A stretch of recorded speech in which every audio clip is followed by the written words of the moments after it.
A very warm welcome to So This is Thailand. I'm Valerie McKenzie, Sawadee Ka. I'm Johan Wimonchalau, Swadee Krap. And I'm Tapani Manawet, Sawadee Ka.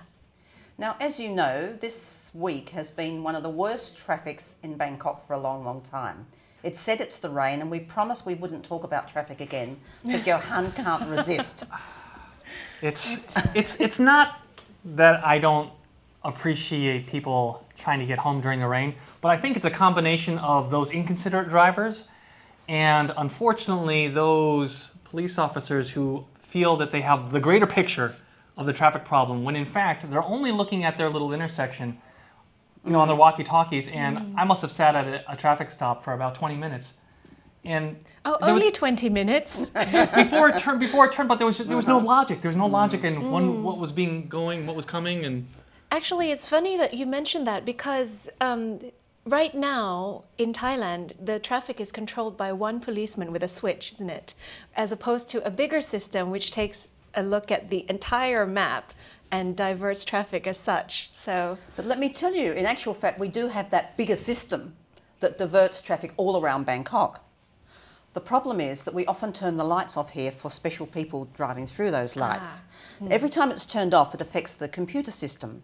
So as Tara says, then it comes to the one man responsible for the lights in his area.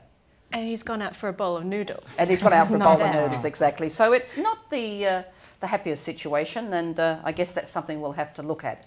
Another area we'd like to cover this morning is that the global competitive of our country has actually improved. It's up one notch to 38, but we're still behind Singapore, that is 2, Malaysia 25, Brunei 28, Thailand 38.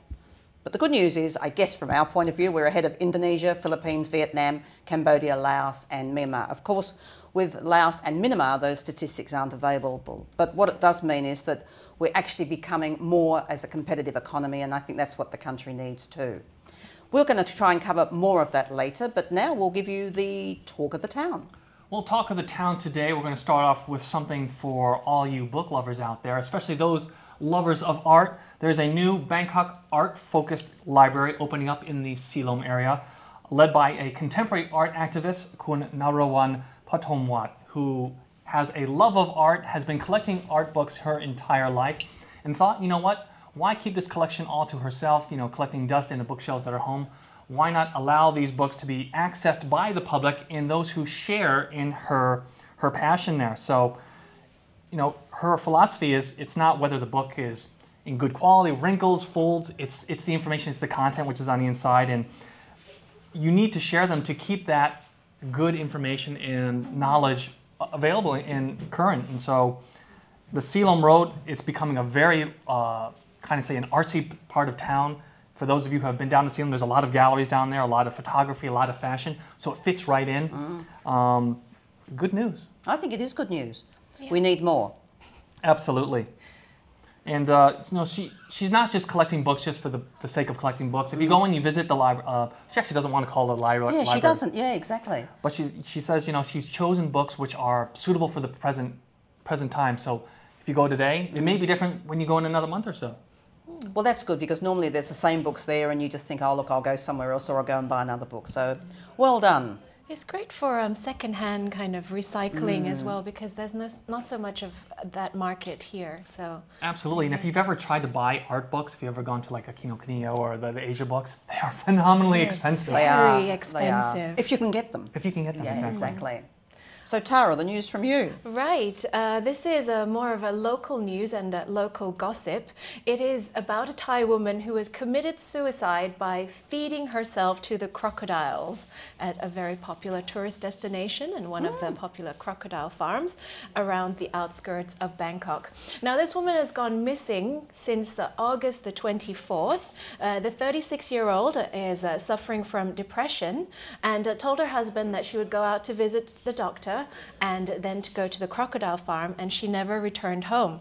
So her husband became suspicious and went to check around. The CCTV caught her going in to the crocodile farm, although they deny this. But as he's been asking around, the workers are telling him that they saw a woman fitting that description going in and actually jumping in intentionally. So far, the body hasn't been recovered, and there's no... Is there any crocodile not eating? That's an amazing story, huh? Yeah. But how would you check that, actually? I mean, yeah. How would you verify? How would you verify that that actually happened? Bones, I think that would be maybe. all Bits that's of left. clothing or things like that?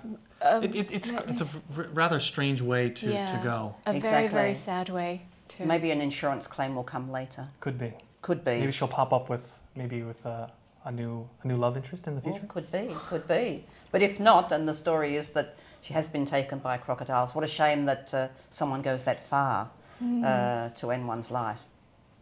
Well, on to happier news, we should say, is Thailand, in case those who did not know, is a very large halal exporter and manufacturer. In fact, Thailand is first in Asia and sixth in the world. Who would have thought? Well, it's because we have such a large quantity of fresh produce here, and our quality is so good that we, in fact, do supply most of the world with halal food. Now, to compare us with some of the other countries, believe it or not, Australia is #1. Who would have thought? Australia. Really? They actually export more halal food than 70 other countries throughout the world. The next one down the list is Brazil. That's remarkable. Argentina. So none of the countries from the Middle East, none of the countries like Indonesia that's got a population of 280 odd million, they're not exporters of food, halal food? Well, if you think about it, it's because they don't have the natural resources. They have the populations, but they don't have the land to grow all the food. And they have to actually feed the population first. Exactly. Okay. And it's so big, actually, that in Thailand it's about $6.8 billion US dollars a year. And they're expecting to have an increase. Just going to increase as demand goes up. So, phenomenal. I have to say that I think halal food is really, really very, very good food. I mean, apart from the fact of, you know, the religious aspect of it, I think the food itself is good, and I think that it gives us the opportunity to try many different foods from around the world. So there's a lot of halal restaurants here in Bangkok and around the country. I mean, not just in the south, but to export the way we do, that's a nice bonus for Thailand. And it's also, if you look at some of the exports which were traditionally strong here in Thailand, I know if you go back a few years, I'm not going to date myself, but if you looked at a pair of Nike shoes, almost guaranteed it was developed in Thailand, but now things like that are being done over in like Vietnam. So it's good to see that we have something which is really, Thailand is perfect for making and producing this type of food. Right. And we have an exhibition on here every year. I think it's called Food Tex or something like that. And so many people come in from all around the world to actually look at the different foods, and halal is always one of the most popular. So we should go out next time, Tarana. Going out to eat, I'm always up for that. Right, well, on the subject of boosting exports, Thailand has also held a conference to lay the groundwork for increasing our exports in terms of traditional medicine. Traditional doctors in Southeast Asia's Mekong region have met to exchange their centuries-old knowledge about traditional and herbal medicines in a move that is aimed at strengthening the cooperation between our neighboring countries so that we can boost exports in preparation for the ASEAN Economic Community in 2015. Now, just to give you an idea of the numbers, Thailand earned a revenue of 2 billion baht from traditional and herbal medicines last year. And in the next 3 years, the target is being very, very ambitiously set at 30 billion baht. Wow. So 15 times. That's huge. Phenomenal. That is Yeah. phenomenal. Well, it's a target, but we're building ourselves, gearing ourselves towards that. But, you know, there are so many herbs, so many spices, so many things that we have here that have actually been here for years. We've never really developed them, or they haven't been as acceptable or accessible. Yeah. So now, I mean, I think a lot more of us are actually trying all these alternate products, alternate lifestyles. Yeah, one of the new and very upcoming things is the mangosteen, very rich Yes. in antioxidants, and always kaffir lime has always been said that it's very good for hair. So that kind of, there's loads and loads of room for potential growth, I think. Wow, that's great news. So not only with the with halal, but also with herbs. So the two H's are on their way. Not just the V's from V-Talk and Exactly. Winonchalau. Well, speaking of V-Talk, coming up, we're done with Talk of the Town, but as it is, Val and I, we love to swap because we both have V's in our name. So, in fact, coming up next is V-Talk with myself, Winonchalau. That is with a V. But we're here to talk about today about the 13th World Gourmet Festival happening at the Four Seasons Hotel. And I'm interviewing Kun Sansani, who is the managing director of Ocean Glass Public Company Limited and her brand of Lucaris wineware. I think we actually talked about this before. We did. We interviewed her before, so pretty impressive. So one last chance to get to the festival this weekend. We'll find out more right now.